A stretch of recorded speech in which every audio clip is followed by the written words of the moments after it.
4,000 کەس ناویان لە تیری پشک دەرچوو دەچن بۆ حەج لەلایەکی تریشەوە زاخۆ واتە یانەی زاخۆ پێویستی بە دەنگەکانی ئێوەیە دەنگیان بدەنێ بۆی هاندەرەکانیان ببن بە باشترین هاندەر لە جیهاندامانەوە چەند هەواڵێکی دیکەم وێناون سڵاوتان لێبێت ئەمڕۆ حەج و عومرەی کوردستان لیستی ناوی ئەو کەسانی بڵاو کردەوە کە ناویان لە تیر و پشک دەرچووە بۆ وەرزی حەجی 2026 تۆڕی 964 ناوی 3901 کەسی دەرچووی بڵاو کردوێتەوە کەمڕۆ ناویان بە فەرمی ڕاگەیەندرا و دەتوانن بەشداری پرۆسەی حەج بکەن و ناوی 1950 کەسی دیکەش وەک جێگرەوە هەڵبژێردراوە کە بە هەمویانەوە ژمارەیان 5851 کەسە.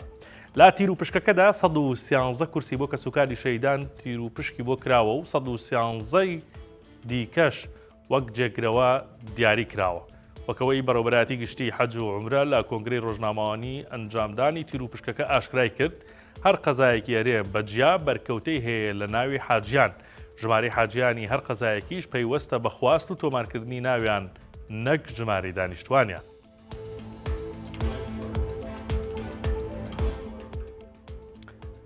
ڕۆژی سەلامەتی قوربانیانی ڕووداوەکانی هاتوچۆ بووە کەچی ئەمڕۆ هاتوچۆی هەولێر دەست بە سەراگرتنی 29 ئۆتۆمبیلی ڕاگەیان کە دوێنێ شەو شۆفێرەکانیان لەژێر کاریگەری مەی خواردنەوە شۆفێریان کردووە. وەکەوەی هاتوچۆی هەولێر باسی دەکات شەوی ڕابردوو تیمەکانی هۆبەی مەینۆشی بەڕێوەبەرایەتی هاتوچۆی هەولێر لێپرسینەوەیان لەگەڵ 29 شۆفێر کردووە و سزایان داون.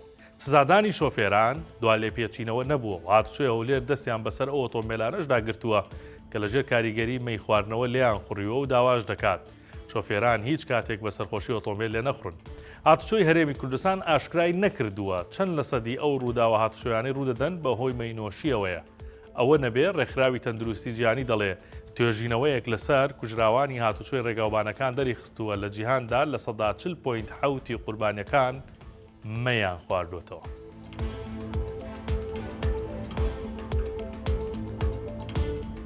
ئەوانەی گەشت زۆر ئەکەن هەرگیز هەورە بروسکە کاریگەری نابێت لە سەریان چووکە سیستەمی پوچەڵکردنەوەیان تێدایە و تیشکەکان ئاسان تێناپەڕن لێەوە. ئەمە قسەی ئەژی چەتۆ بەڕێوەبەری ڕێکخراوی فەلەکناسی کوردستان کە لێمان پرسی هەورە بروسکە کە خۆی یەکێکە لەو دیاری دەسروشتیانەی لە کاتی بارانباری بەتایبەت لە وەرزی پاییز و بەهاردا ڕوودەدات و زۆر جار دەبێتە هۆی مەترسی چی پێشنیار دەکەی تا وەک ناوچەی سەلامەت لای هاوڵاتی ببینرێ.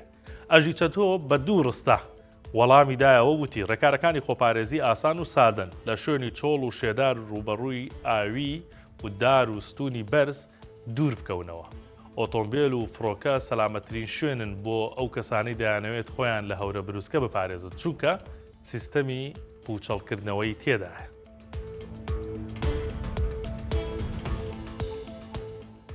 نەچیروان بارزانی هاتە ڕیزەوە وەک سەرۆکی هەرێمی کوردستان دەنگیدا بە هاندەران یانەی زاخۆ. ڕەنگە جیاوازترین دیمەن هەڵدانی ورچ و بووکەڵەکان بێت کە وەک پشتگیری بۆ توشبوانی شێرپەنجە کۆکرایەوە و کاندید کران تا فیفا بیان کات بە باشترین هاندەر. سەرڕای کەمپەینەکان ئەمڕۆ سەرۆکایەتی هەرێمی کوردستان ئەوەی بڵاوکردەوە بە شێوەی ئۆنلاین نەچیروان بارزانی دەنگی داوە بە هاندەران یانەی زاخۆ و داواشی کردووە کوردستانیان لە هەر کوێ بن بەشدار بن و دەنگیان پێ بدەن بۆ ئەوەی نازناوە جیهانیەکە ببەنەوە. سەرۆکی هەرێمی کوردستان سوپاسی فیفا فیدراسیۆنی نێودوڵەتی تۆپی پێی کردووە بۆ دەستنیشانکردنی هاندەرانی یانەی زاخۆ وەک یەکێک لە کاندیدە دەستنیشانکراوەکان بۆ باشترین هاندەری ساڵ. لەو دەنگانەدا زاخۆ بێڕکابەر نییە بەڵکو ئەلیخاندرۆ سیگانۆتۆی ئەرجنتینی و هاندەری کۆچکردووی ئیسپانیا مۆنۆلۆ ئێل دێل بۆمبۆ دوو لەو ڕکابەرانن بۆیە پاڵپشتی زیاتری دەوێت. فیفاش ڕایگەیاندووە دەنگدان بۆ باشترین هاندەری ساڵ تاوەکو کاتژمێر 1.59 خولەکی درەنگانی شەوی 29 مانگە بەردەوام دەبێت.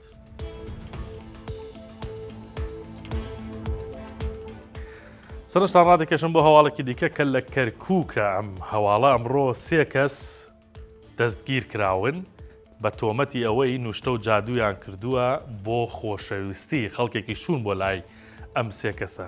جا ئەم 3 کەسە لەلایەن کێوە دەستگیر کراون پۆلیسی نێشتنی بازرگانی بە مرۆڤەوە لەلایەن ئەوانەوە دەستگیر کراون و چۆنیش خەڵکێک چوون سکاڵایان کردەوە تویانە ئەمە پارەمان داوە بم کەسانەوەم کەسانە خەریکی نوشتە و جادوون و هیچی لێ سەوز نابێت بۆیە ئەوانیش دەست بەسێت دەستیان بەدەداچون کردووە دەرکەوتووە ئەم کەسانە لە ڕێگەی کۆمەڵێک کەرەستەوە بە تایبەت ئێسک و پرووسکی ئاژەڵ بەکارهێنراوە بۆ جادوکردنەکە و لە بەرامبەر ئەم ئێسک و پرووسکەدا و لە بەرامبەر ئەم جادووەدا پارەیەکی زۆریان لە خەڵک وەرگرتووە بۆیە دەستگیر کراون. لەلایەکی تریشەوە ئەحمەد نەوزاد کە پارێزەرە سەبارەت بەم حاڵەتە قسەی بۆ 1964 کردووە دەڵێت ئەمە بە پێی مادەی 456 لە یاسای سزادانی عێراقی دەستگیر کراون بابەتەکە بابەتی نوشتە و جادوو بووە بۆیە سزاکەیان لە 1 ساڵ تاوەکو 5 ساڵ زیندانی کردن دەبێت.